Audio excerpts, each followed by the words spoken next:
Assalamualaikum warahmatullahi wabarakatuh. Kami dari kelompok 2 pada mata kuliah teori akuntansi. Di sini kami akan menjelaskan tentang teori akuntansi subbab 2, yaitu tentang dasar dan lingkup akuntansi. Kami di sini bergontakan 4 orang, yaitu ada saya Foja Safiti dan ada 3 kawan saya, yaitu Dean Aura, Pascal, Alfarizi, dan Gondang Tubagus.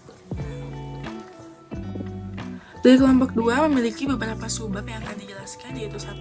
Definisi, yang kedua persamaan akuntansi, yang ketiga badan yang berwenang atau IAI, yang keempat adalah prinsip akuntansi, yang kelima adalah tujuan akuntansi, yang keenam adalah apakah akuntansi seni atau sains. Maka dari itu langsung saja masuk ke materinya. Silakan. Akuntansi adalah suatu sistem yang digunakan untuk menghasilkan informasi keuangan yang relevan dan tepat waktu. Informasi ini berguna untuk membantu pengembangan keputusan bisnis. Tujuan utama dari akuntansi merupakan mencatat, melaporkan, dan menginterpretasikan data ekonomi. Hal ini dilakukan untuk memberikan petunjuk dalam alokasi sumber daya yang langka dalam aktivitas bisnis dan ekonomi. Secara keseluruhan, definisi tersebut menggambarkan akuntansi sebagai sistem yang menghasilkan informasi keuangan untuk pengambilan keputusan bisnis dan ekonomi. Informasi ini penting bagi berbagai pemangku kepentingan, dan pemahaman teori akuntansi mendukung pengembangan praktik akuntansi yang efektif.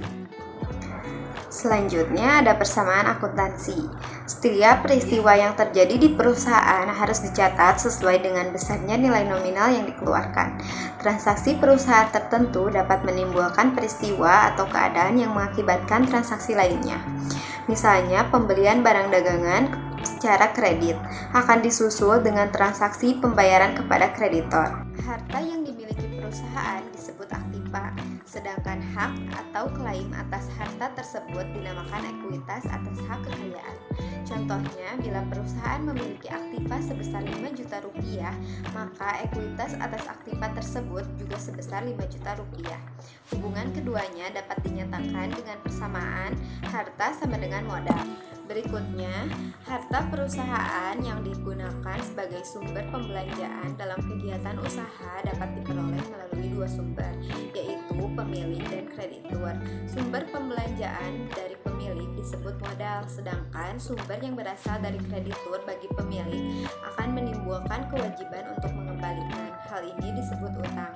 Jika harta perusahaan diperoleh melalui 2 sumber, maka dalam hal persamaan akuntansi dapat dinyatakan sebagai harta sama dengan utang ditambah modal. Berikutnya, pendapatan mempunyai sifat menambah modal, sedangkan beban mempunyai sifat mengurangi modal. Dengan demikian, pendapatan dan beban akan mempengaruhi keadaan modal, sehingga pencatatan pendapatan dan beban dapat dipisahkan dari modal. Bentuk persamaan akuntansinya adalah harta sama dengan utang ditambah modal ditambah pendapatan dikurangi beban.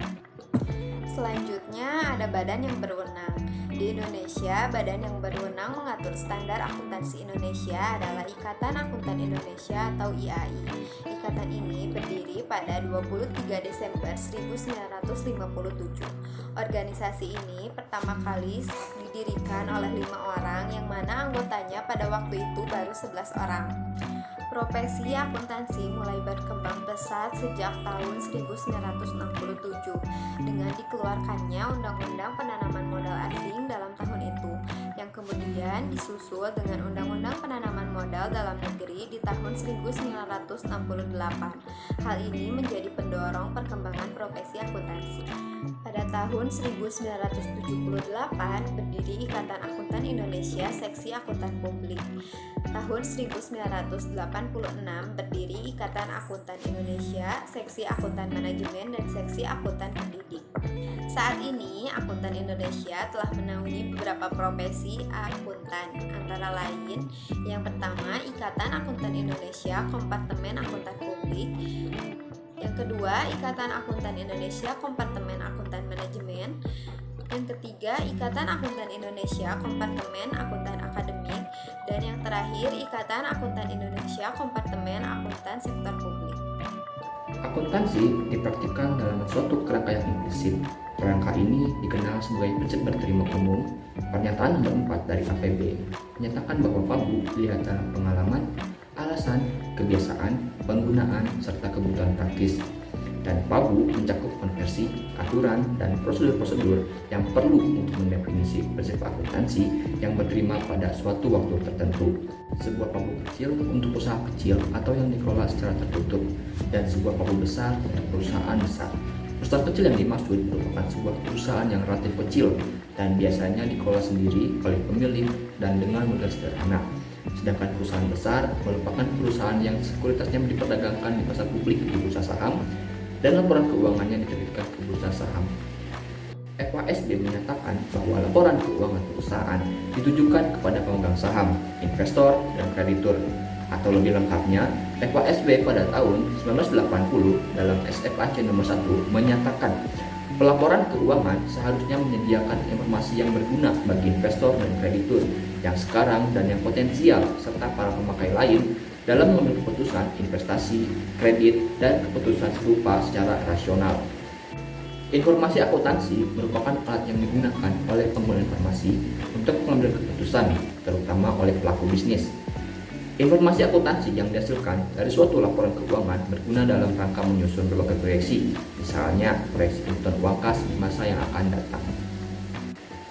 Informasi bagi pengguna ditujukan kepada investor, kreditur, manajemen perusahaan, karyawan, pemerintah, auditor, bahkan masyarakat yang mempunyai kepentingan tertentu.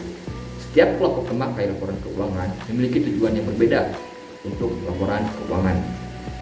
Ijiri menjelaskan sebagai berikut Henderson dan Van Breda pada tahun 2000. Suatu kerangka dasar berdasarkan pertanggungjawaban. Tujuan akuntansi adalah untuk menyediakan suatu sistem arus informasi yang adil di antara akuntan dan akunti. Berdasarkan hubungan pertanggungjawaban yang mendasari, akuntan mempunyai hak tertentu untuk mengetahui. Pada saat yang sama, kerangka dasar ini mengakui bahwa akuntan juga mempunyai hak untuk melindungi rahasia. Lebih banyak informasi mengenai akuntan tidak selalu lebih baik, mungkin lebih baik dari sudut pandang akuntan, tetapi tidak demikian halnya dari keseluruhan hubungan pertanggungjawaban. Oke, saya akan menjelaskan tentang apakah akuntansi termasuk ke dalam seni atau sains. Di sini dijelaskan bahwa akuntansi merupakan ilmu atau disiplin yang bersifat sains daripada seni. Hal ini karena akuntansi meliputi proses pengumpulan, analisis, pengolahan, dan pelaporan data keuangan yang berdasarkan aturan, prinsip, dan standar yang ketat. Praktisi akuntansi harus mengikuti pedoman yang telah ditetapkan oleh badan-badan seperti Financial Accounting Standard Board atau FASB di Amerika Serikat atau International Financial Reporting Standard atau IFRC di tingkat internasional. Masih dipertanyakan bahwa akuntansi apakah seni atau sains, tapi banyak kita ketahui bahwa akuntansi merupakan seni dalam mencatat, seperti apa yang dijelaskan oleh Siegel dan Marconi pada 1989, mendefinisikan akuntansi sebagai suatu disiplin jasa yang mampu memberikan informasi yang relevan dan tepat waktu mengenai masalah keuangan perusahaan dan untuk membantu pemakaian internal dan eksternal dalam proses pengambilan keputusan ekonomi. Sedangkan Computer Terminology atau AECPA, the Community of Terminology of the American Institute of Certificate Public Accountants, mendefinisikan akuntansi adalah seni pencatatan, penggolongan, dan peringkasan transaksi dan kejadian yang bersifat keuangan dengan cara yang berdaya guna dan dalam bentuk satuan uang dan penginterpretasian hasil proses tersebut. Di samping itu, Accounting Principle Report atau APB, Sistem Statement Nomor 4 mendefinisikan akuntansi adalah suatu kegiatan jasa, fungsinya adalah memberikan informasi kuantitatif, terutama yang bersifat keuangan, mengenai suatu entitas ekonomi yang dimaksudkan untuk digunakan dalam pengambilan keputusan ekonomi, sebagai dasar dalam memilih di antara beberapa alternatif. Tapi cakupan tersebut diperluas lagi oleh American Accounting Association atau AAA. Definisi akuntansi merupakan proses pengidentifikasian, pengukuran, dan pengkomunikasian informasi ekonomik untuk memungkinkan pembuatan pertimbangan dan keputusan berinformasi oleh pengguna informasi. Maka dari itu, akuntansi mencakup seni dan sains. Semoga bermanfaat. Baik, jadi kesimpulan dari kelompok 2 adalah akuntansi merupakan suatu proses mencatat, mengklarifikasi, meringkas, mengelola, dan menyajikan data, transaksi, serta kejadian yang berhubungan dengan keuangan, sehingga dapat digunakan oleh orang yang menggunakannya dengan mudah dimengerti untuk pengambilan suatu keputusan serta tujuan lainnya. Konsep dasar akuntansi adalah hal-hal dasar yang membangun informasi akuntansi. Konsep dasar akuntansi sangat dibutuhkan untuk mempelajari bagaimana pengelolaan data keuangan dalam organisasi atau perusahaan. Dengan konsep dasar tersebut, pengolahan data keuangan bisa dijamin dengan baik. Maka berikutlah presentasi dari kelompok kami. Semoga bermanfaat untuk kalian semua. Terima kasih. Wassalamualaikum warahmatullahi wabarakatuh.